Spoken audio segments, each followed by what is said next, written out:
Welcome back everyone to Most Amazing Top 10. My name is Danny Burke and today we've got a much requested video. In the last part we explored just how creepy kids can get if you leave them with a pen and a paper. Sometimes kids don't even mean to be creepy, they just are. Shall we take a look at some more creepy pictures that they did? I think so. I'm Danny Burke and this is the Top 10 Scary Kid Drawings Part 2. Starting off at number 10 now we have this. Why can't Daddy see her? There we've got a little girl who's looking very upset, but it's not because of her angry dad in front of her, it's because of whatever that is in the closet. Seriously, what is that? Whatever it is, it's the only thing smiling in this picture. Okay, let's talk about the dad. Why is he so angry? It could be because he has no feet, but it could be because for the millionth time he has to deal with his daughter crying all night about a monster. As the title suggests, he can't see the monster. As his face suggests, he doesn't believe it even exists. I don't blame him though. What would you guys do? Would you just believe the kid? Probably, you've seen any 80s movies. Either way, it certainly makes for a creepy picture.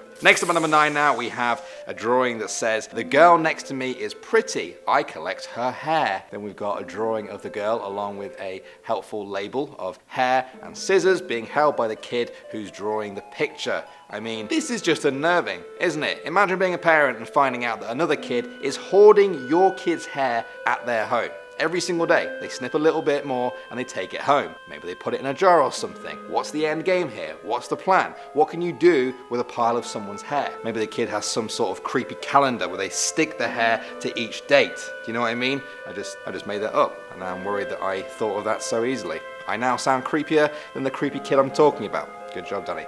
Let's just move on to the next one. Next up at number 8 now, we're going to pan from the left to the right with this one. At first we have Mummy, and then Julian, then Daddy, that's very nice, and there's the taking boy. What a great way to ruin a family portrait. Mummy is smiling, Julian is, and so is Daddy, but the taking boy, well, what is even going on there? He is featureless in every sense of the word, from head to toe. There's just nothing.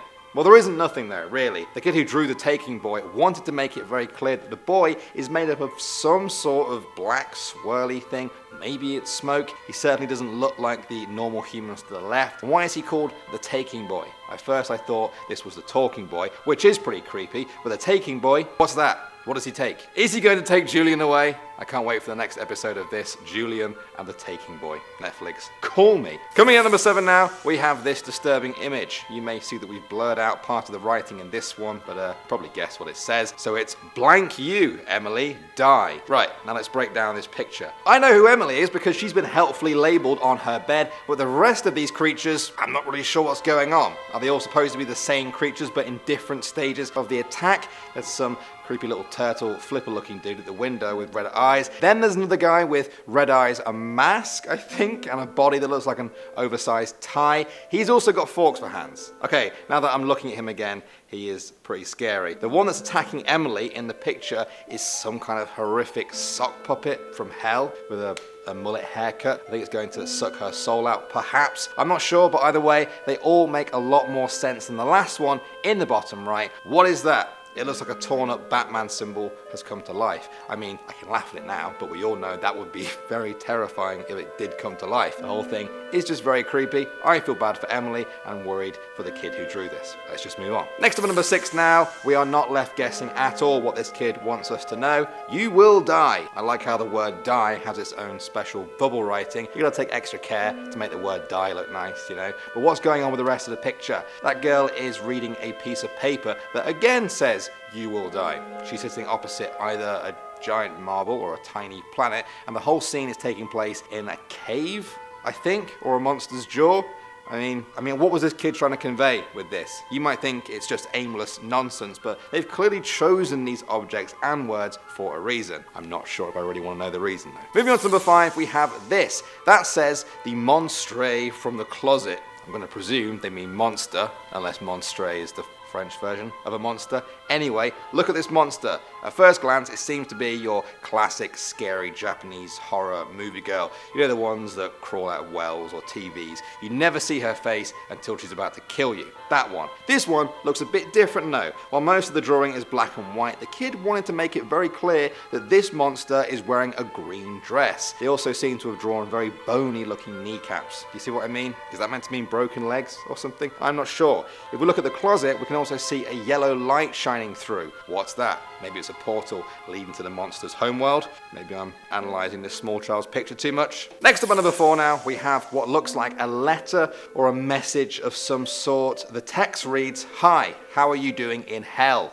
Love, Joey. To Dad and Dead." Not really sure what Dead is. In the middle there, we can see what looks like the devil. I think he's sandwiched between 2 layers of rock with flames everywhere. Then we've got what I think is the sun over there to the right, a scorching sun to burn everyone. But there doesn't seem to be anyone to burn. It's just a smiling devil in hell. No people and no Dad or Dead in there either, whoever they are. You know, I try and keep these videos light-hearted, but when I was looking at this one, I couldn't help but feel sorry for this Joey kid. Judging from the drawing, he can't be much older than 7 or 8, and yet the drawing just screams of hatred. Imagine how much he must hate his dad and whoever this DED person is to wish hell upon them. Perhaps that's creepier than anything he could draw with some pens and paper. Moving on to number 3 now, we have, well, I don't even know where to start with this one. Let's see what you guys make of it. I think it's a female demon witch skeleton zombie scarecrow ghost. That's just my guess though. Let me know what you think of it. Whatever it is, we can see the heart clearly visible in the chest. That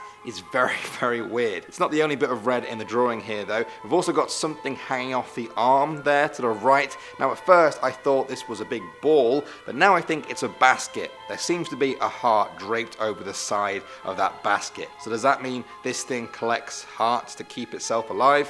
If so, that's terrifying. If the kid has drawn this, does that mean they've also seen it in real life? I know some paranormal fans out there may argue that perhaps this creature is seen by people all over the world, but this kid is one of the rare ones who actually survived to tell the tale, or, you know, make this creepy drawing. Next up at number 2 now, we have something that is both creepy and funny. You may not think that's possible, but wait till you see this. Here we have a drawing from young Jack McGovern.